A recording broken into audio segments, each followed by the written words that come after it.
Olá, seja muito bem-vindo e bem-vinda. Eu sou o professor Jeová Rodrigues. Neste vídeo quero compartilhar com você algumas reflexões sobre o real sentido de ministério ou serviço cristão. A expressão bíblica, serviço, é geralmente traduzida em português por ministério e o termo servo às vezes é traduzido por ministro.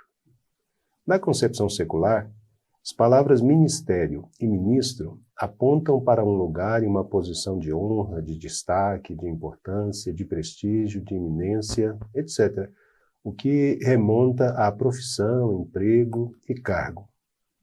Infelizmente, essa perspectiva secular tem servido de referência para muitos que estão envolvidos no trabalho das igrejas locais na atualidade. Muitos hoje veem o ministério cristão como um espaço de prestígio, um lugar de honra e a posição de ministro como sendo uma função, um cargo de importância ou um emprego. Mas o que realmente as Escrituras dizem sobre o ministério e sobre o ministro cristão? Na Bíblia, estes termos têm significados completamente opostos aos da concepção secular.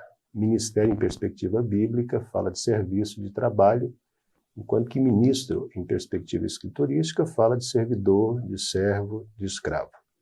Uma boa referência bíblica para uma compreensão do sentido de serviço cristão, de ministério cristão, encontra-se em Mateus capítulo 10, versículos 35 a 45.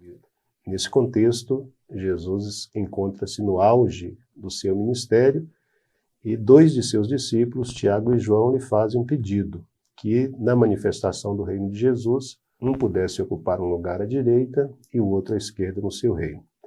A resposta de Jesus para os seus discípulos é que eles não têm compreensão exata daquilo que eles estão pedindo, mas que esses lugares eles estavam reservados para aqueles a quem o Pai os havia designado.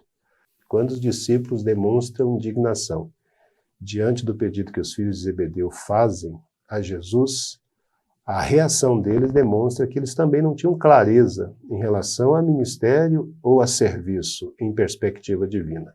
Eles também pensavam naquilo que nós chamaríamos hoje de perspectiva secular de ministério. A própria resposta de Jesus aos discípulos já deixa isso claro. A indignação, ou diante da indignação dos discípulos, Jesus os chama a si e quando ele diz a eles, vocês sabem que os que julgam ser príncipes, eles são senhores, eles são grandes, eles usam de autoridade sobre os outros ao designar as autoridades do seu tempo ou da sua época, como aqueles que têm autoridade, têm domínio sobre as outras pessoas.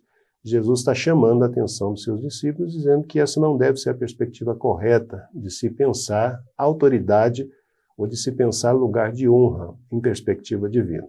Em outras palavras, pensar ministério em perspectiva secular é pensar num lugar de honra. Ser ministro em perspectiva secular é ocupar um lugar de prestígio.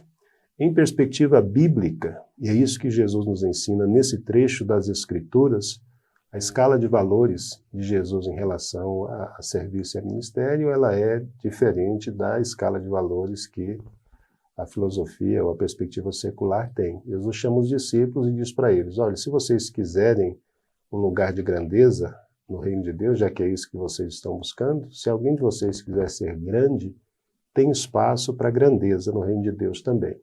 Só que o sistema de valores é outro. Lá fora, quem é grande é quem tem autoridade. No reino de Deus, Jesus diz, se você quiser ser grande, você tem que ser servo de todos. A palavra que é traduzida aí por servo é a palavra grega diáconos. Diáconos fala dessa condição, dessa posição que alguém assume de servir ao outro, e de servir ao outro voluntariamente. Essa palavra servo, diáconos, também poderia ser traduzida como ministro em perspectiva divina, em perspectiva bíblica, na ótica de Jesus. Então ele diz para os discípulos, se você quiser ser grande, seja diáconos, seja servo.